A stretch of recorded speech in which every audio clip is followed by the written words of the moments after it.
everyone. It's Naomi Wolf, and I'm so honored to be in conversation again with the amazing Ora Nadrich. Welcome, Ora. Hi, Naomi. So great to be with you again. Thank you. And those of you who follow Daily Clout know that we had an incredible conversation with Ora a couple of weeks ago about her most recent book, Time to Awaken.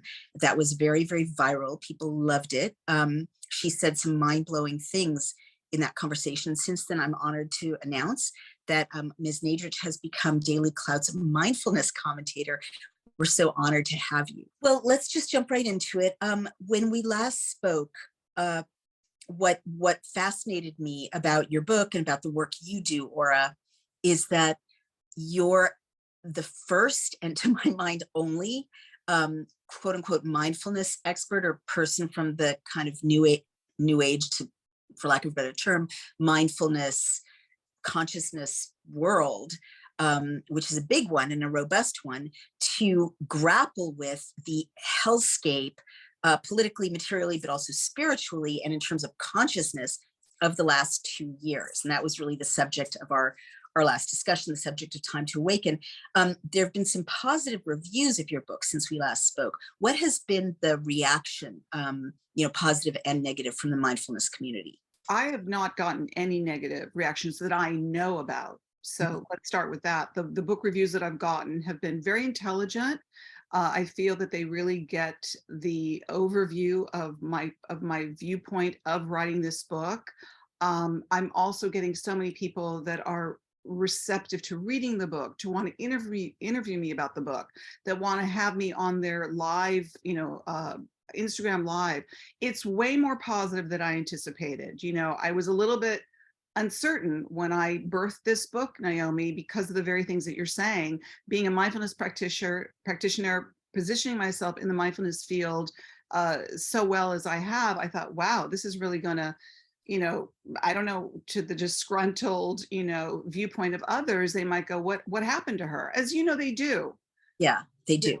Always. What happened to her is a refrain of the smearing forces of smears. But well, let's summarize in a nutshell, for people new to this conversation, what you were saying in Time to Awaken that could have been so controversial.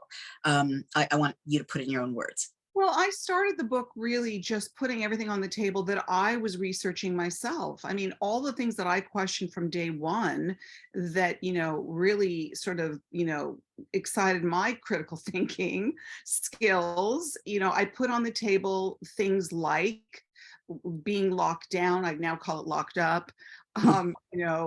Government overreach, questioning this nanoparticle genetic sequencing, whatever you want to call this unknown shot that has been put into billions of people's bodies.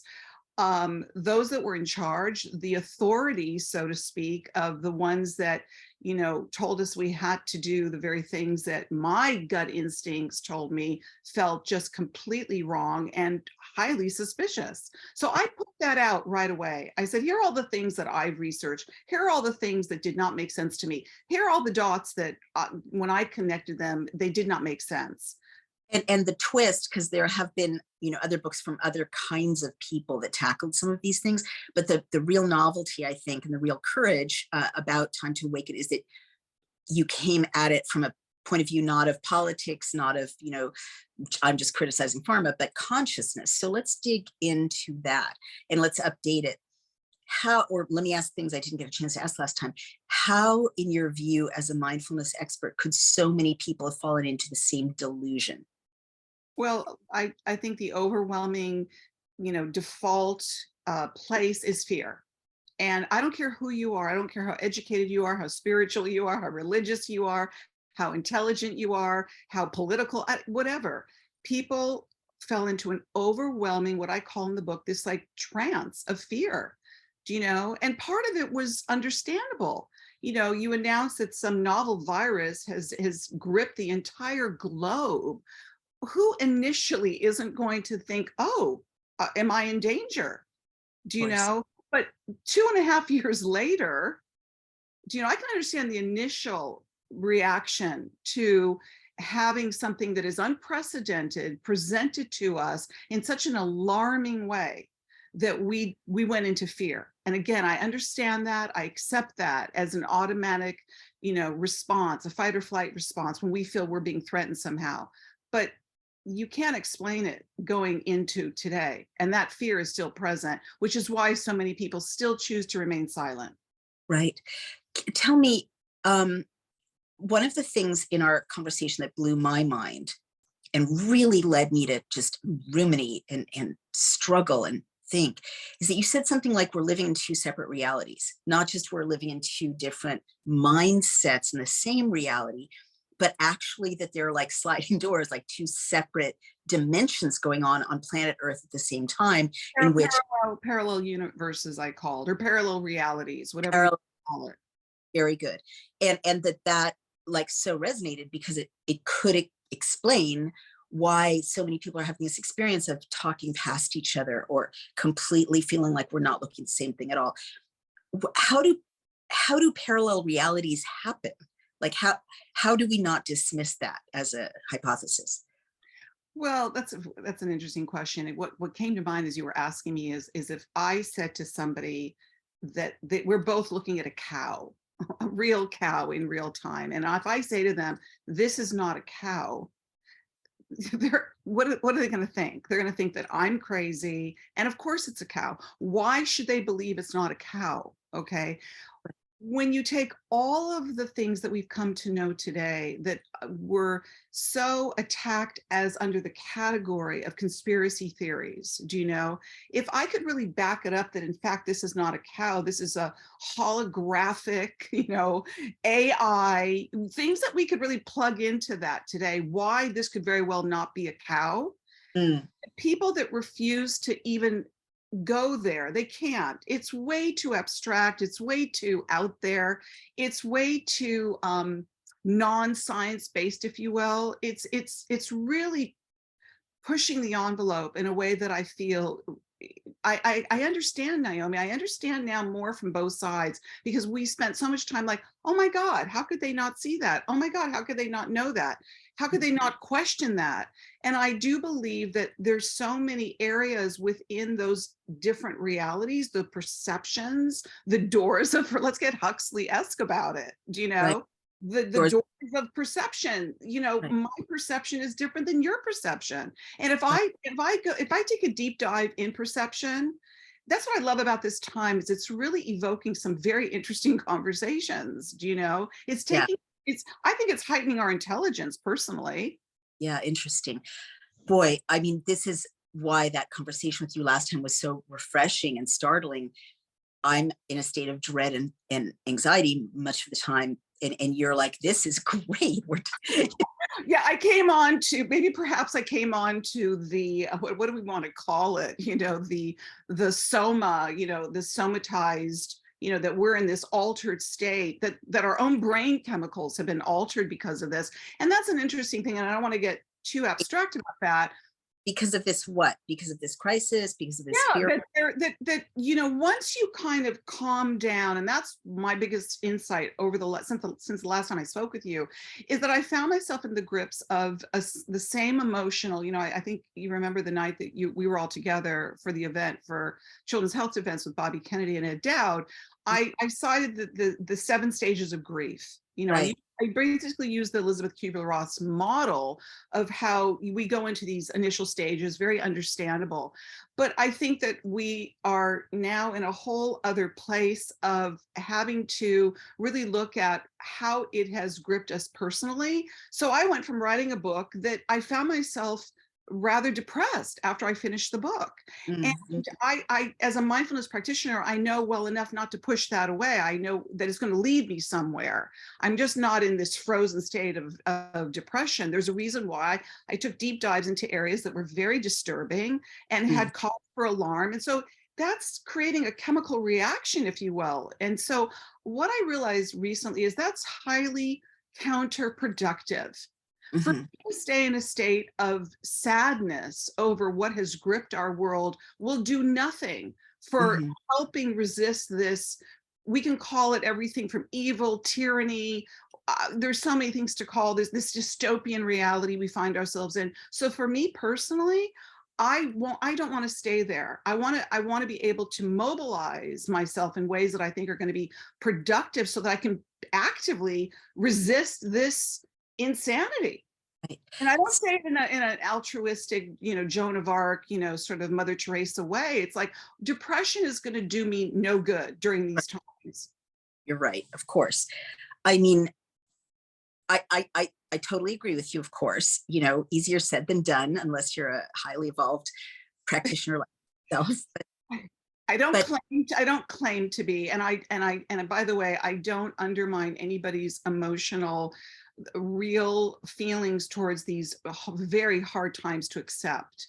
Right. Well, let me push a little further and share some of the things that have been really torturing me since we last spoke. And it's not just you, it's the way that you opened up, especially. All right, I'm just gonna riff. All right, bear with me. Yeah. When and this, you were, when you said it, it resonated to things I was thinking about anyway. The world is different now than it was before January of 2020. And I don't just mean politically, socially, materially, all the things I analyzed in my book, and you also analyzed, even more deeply or in a new dimension in your book. I mean, it's actually different. And that's why I got such a chill when you said maybe we're in separate parallel realities. So let me just talk a little bit. All right. Yeah. There's this discussion among classicists about the phrase wine dark sea. I don't know if I've mentioned this to you, in Homer. And it's baffled people who study Homer because the sea doesn't look like wine, right? It's blue, and wine is deep red, or or clear yellow, and so then there is a theory that the world was different then, in such a way that that phrase would have made sense. And where I'm going with that is, I remember that Earth was different even in my childhood, right? I remember it. And I mean, there, the earthliness of the Earth felt more earthly, right? It was very, you remember this, right? Anyone in the 60s, and maybe this is before the internet or before 5G, there could be a lot of material reasons that the world felt different, but it didn't feel like, I mean, it just felt like we were in a different kind of dimension of reality. It felt very solid. It had earthly time. Time hadn't sped up. Maybe that's childhood, right? The sun looked different. The clouds looked different. I mean, the sky was different. It could be geoengineering. It could be smog. There could be all kinds of explanations, but the fact is that most people who are sensitive at all will recognize that the vibrational energy of what's around us feels like it's speeding up, right? Isn't that a fair thing to say? Absolutely. I agree with you very much so. Again, and you're talking about the perception of how we remember the world as it was and how is it today, for sure. Right. So thank you for not calling me crazy at this point. So let me go where I'm going. That I do not think of you at all, by the way. So there's not a lot anybody can say today that sounds crazy. What's crazy is the very things that are, supposed to be true and real. That's crazy to me. So bear with me, because I'm about to get to the punchline here, the question. Given that, and then you just read any other culture except ours since the Industrial Revolution, all of them believed in negative forces, angelic forces, gods, demons, curses, blessings, right? This whole other world of, whether it was, the fairy folk in Ireland, or, pagan Celtic worship of nature, or it was, Gehenna in the Old Testament, Baal, Moloch. Like, we literally historically are the only culture, and only since the Industrial Revolution, that said, no, none of that exists. The only thing that is real is what you can measure and weigh, right? And explain with these laws of physics or of nature that we human beings have identified and put a seal of approval on.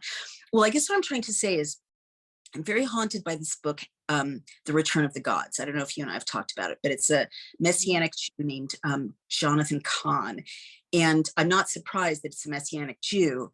And I'm not surprised, that you and I are Jewish and having this conversation, because he basically makes the case that by turning our backs and kind of dropping our side of the covenant with Yahweh or Jesus or whoever you want to identify as the source of, spiritual good, we let the pagan gods return and reoccupy and possess, basically, like demonic possession, our culture.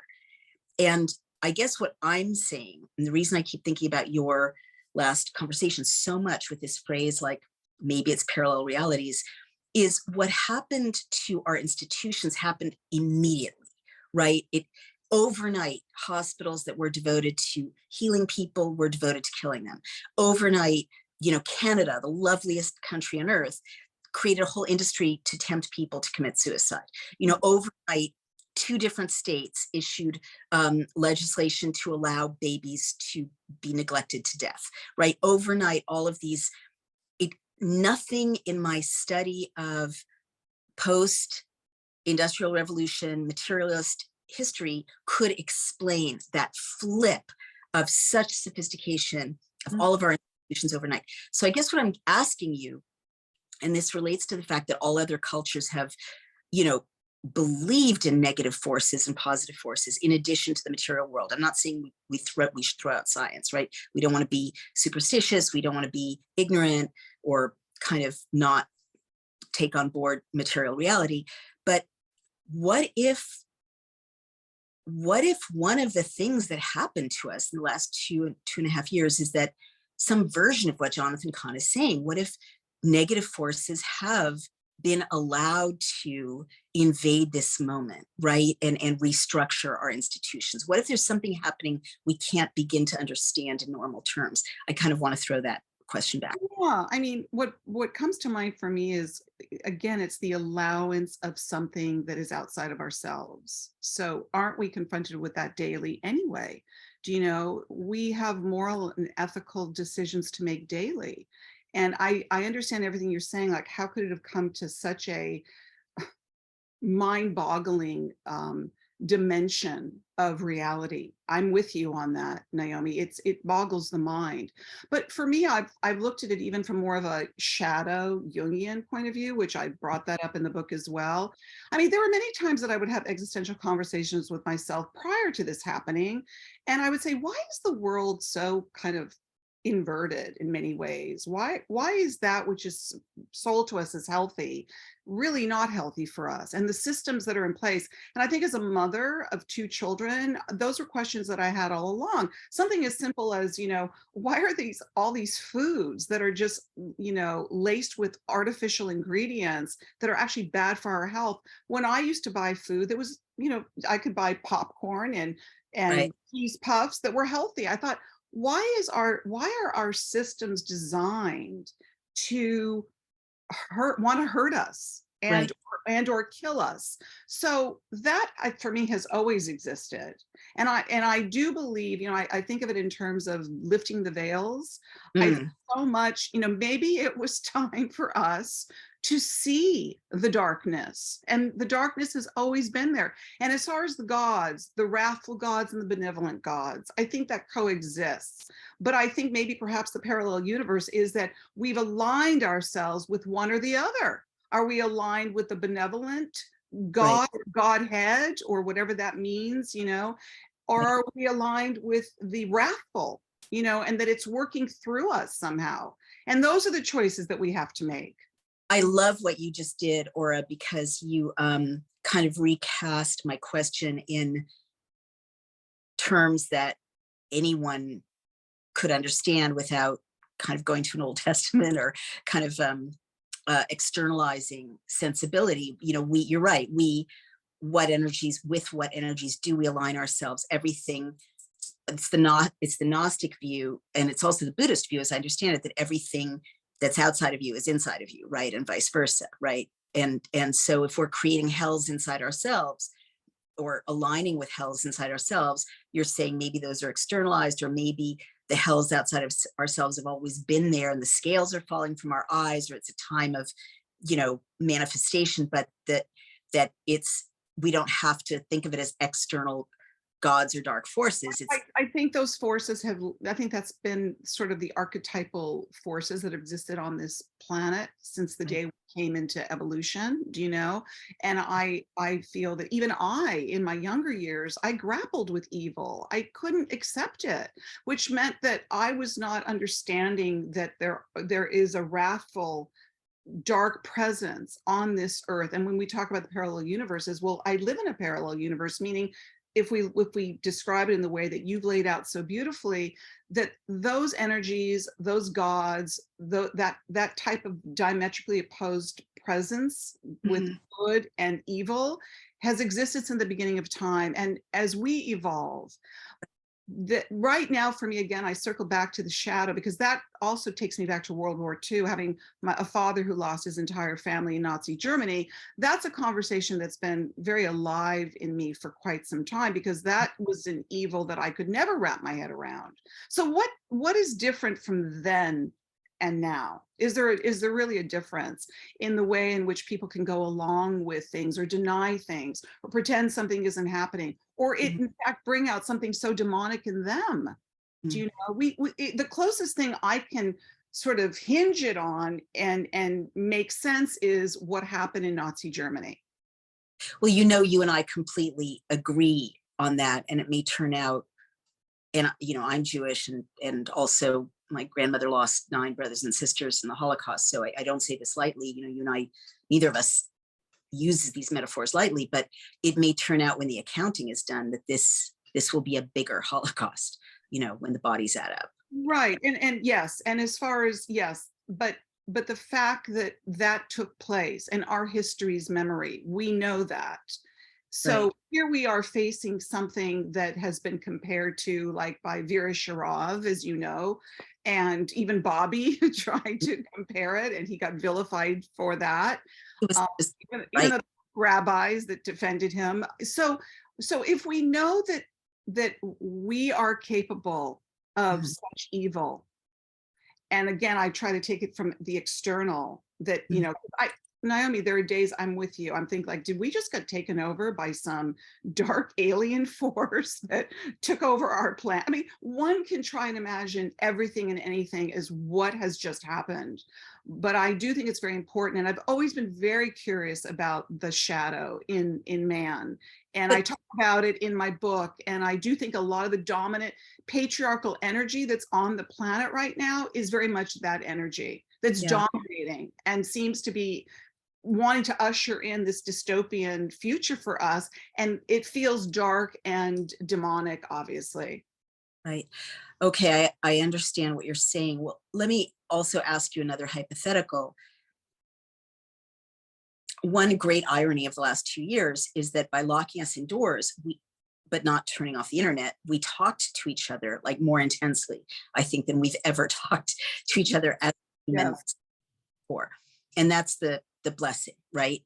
But in trying to understand, like, I've really been trying to understand, how do dark forces manifest on this earth? Because I guess you and I differ a little bit in the sense that I feel like whatever was in abeyance until January of 2020, it kept the darkness from being so flagrant, right? Like, that's what I'm struggling with. Like, I feel like there was a shift that's beyond the scales falling from our eyes, right? Because people are doing things they didn't used to do before, just like they did in Nazi Germany. But leaving that aside, sorry, go ahead. You look skeptical. We know that for sure. I mean, perhaps the darkness was there the whole time. We just didn't see it. And it didn't come to a head. It wasn't as blatantly obvious. It's as if, it's like, what comes to mind is that we are being, and I don't know what to assign the force that is doing this. We can only look at what's sort of on the surface of things, and we can look at the global elites and those that are in power, and this one's doing this and this one's doing that. But what is this that's being dangled in front of us daily and showing us how far we can go? Because the insanity is so personified that it's being just shoved in our faces Right. daily. Right. Perhaps we didn't see before, but was it there? But it was masked and it was Right. hidden. Do you No, know? you're right. You're right. Well, so what I was going to ask you is, I believe all the great mystics say, as above, so below, and that you manifest what is inside of you. You bring out what's inside of you, right? That's reality. And Jesus, as I understand it, said, the kingdom of heaven is inside of you, right? It's like the kingdom of heaven could be with us if we all had Buddha nature, or we all realized kind of the divinity within us.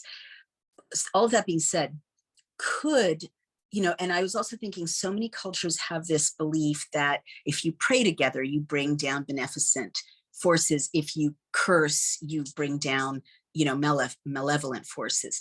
Well, since the internet, um, human beings have been thinking together in an unprecedented way. And they're not just thinking about, let's all pray together, let's all, look at pictures of kittens or puppies. They're thinking about porn or violent porn or, kiddie porn or, sadistic games or, sort of demonic games or nasty meanness on social media. I guess what I'm asking you is, given that the world feels like it's changed and changing, could the fact that humans are thinking together at a massive scale in kind of negative ways create changes on this planet, or changes in our consciousness, changes in our dimension, in our reality, from a Buddhist perspective, or from a You mean for us thinking together in a positive, productive way, or thinking together in this dark way that this dark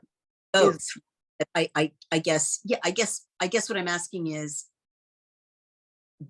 could the way the internet scales up human connected thought be a force for either bringing down positive or negative energies onto the planet? I think it's really, I think it's very important that we do have this, ability to have some kind of global think tank, as much as they want to censor us and we're constantly being censored on these platforms. The information just gets released too quickly and it's already out into the ether, do you know? But what I want to say is that, see, I think I took my romantic notion again of not wanting to really see how evil can be, because the closest thing I ever saw to that was Nazi Germany. I mean, my mother had a companion who was a Holocaust survivor, and it was very hard for me to sit at a Passover dinner next to him when he talked about babies being thrown out of windows.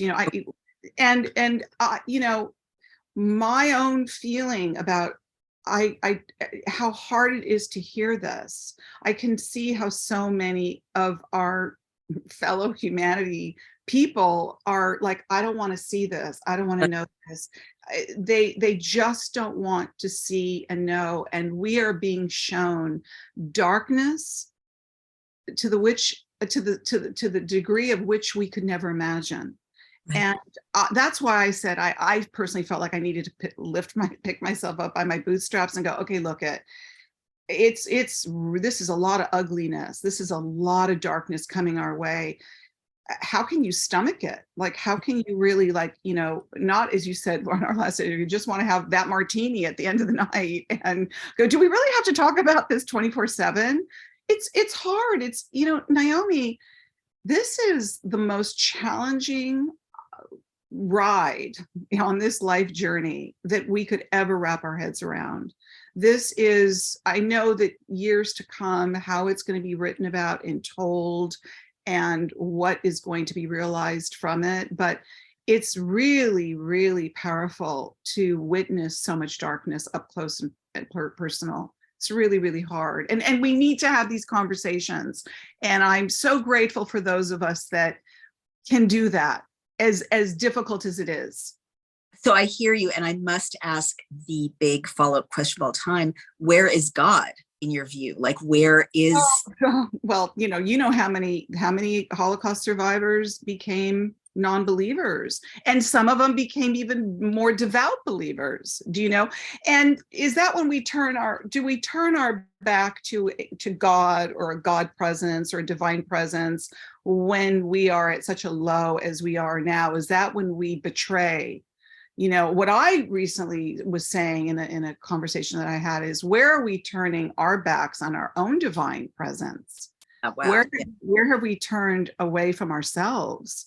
Do you know? And I do believe that that's all connected. You know, what I perceive as divine presence, I must glean from that and be able to allow that to move through me as a human being, to breathe that life through me, so that my actions and my words and my deeds are more of the divine, if you will.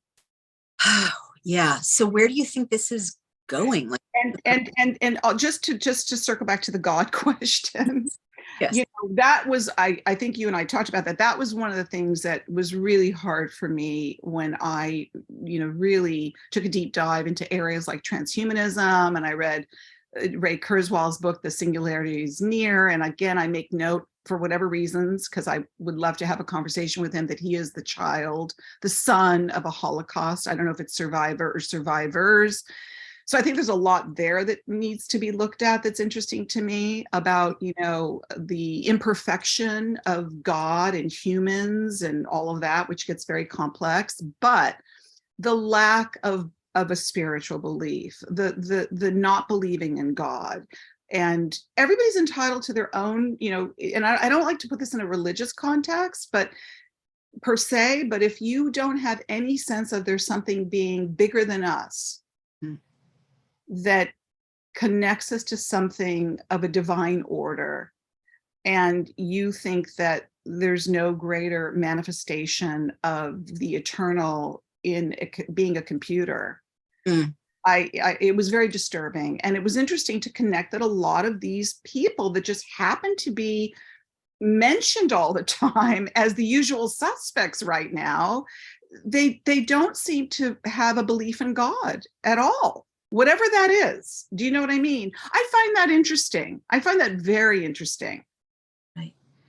Well, nothing holds you back from setting yourself up as a god or reordering, you know. Well, yes. And to be, that's, anybody can have their own interpretation of what they think is godly or godlike.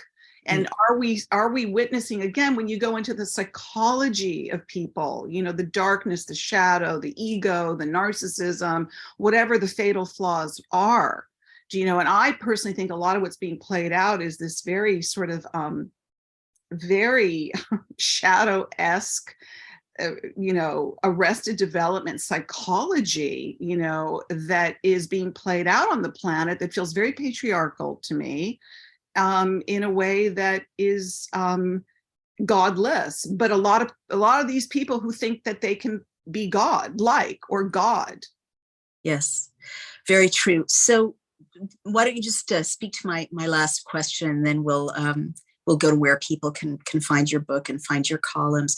What do you think the purpose of this dark time is? Is there a higher purpose to it? There is no, for me, again, I'll speak, and I've had some interesting insights over the last, you know, couple of weeks, and certainly since I've written the book, because as I said, I got gripped by a sadness that felt very overwhelming to me. And as much as I surrendered to it and I allowed myself to feel it, I wanted to go deeper within myself, and I wanted to be able to rise up and say, okay, God or divine presence or whatever this is that is unfolding in my lifetime right in front of us, you know, may I have the strength, may I have the wisdom to rise up and face it, so that I can be part of, you know, I love that quote by, I think it's Carl Sagan, you know, we as humans are the way in which, or maybe it was Einstein, the way in which the universe can come to know itself.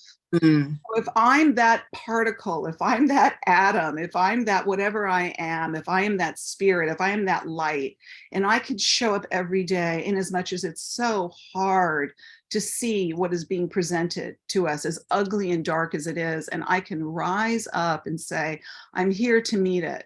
I'm here to use myself as a vessel so that I can come to understand, what are we doing here? And why is this presenting itself to us at this moment in time, at this exact moment in time? May I have the strength, may I find something in myself to look it in the face and come to understand myself, my fellow man and woman, our humanity, and what are we doing here? And where do we want this to go moving forward? Beautiful. Well, from your mouth to God's ears, as my grandmother would say, I hope we all have the strength to face where we are. I think it would ease a lot of our suffering. And it's been such an honor and a delight speaking to you. Ora Nadrich, again, we're so proud to announce that Ms. Nadrich is joining us as a mindfulness commentator on Daily Cloud. You can find her monthly columns on Daily Cloud starting this month. So exciting. And people can buy your book and your books where, Ora? So it's very difficult always to just blurt out Amazon so quickly, but that's the fastest way you can get things today. So Amazon. And is there a website also where they can see? OraNadrich.com. Yes. Beautiful. All right. Thank you so much for the work you're doing. You've been such an inspiration to me and so thought-provoking. We're so pleased to be in dialogue with you. Take care. Naomi. This is Naomi Wolf at Daily Clout. Remember, everyone, support us, become members, donate. We can't do it without you. And we'll keep bringing you these cutting edge conversations and independent reporting. Thank you so much. Bye-bye.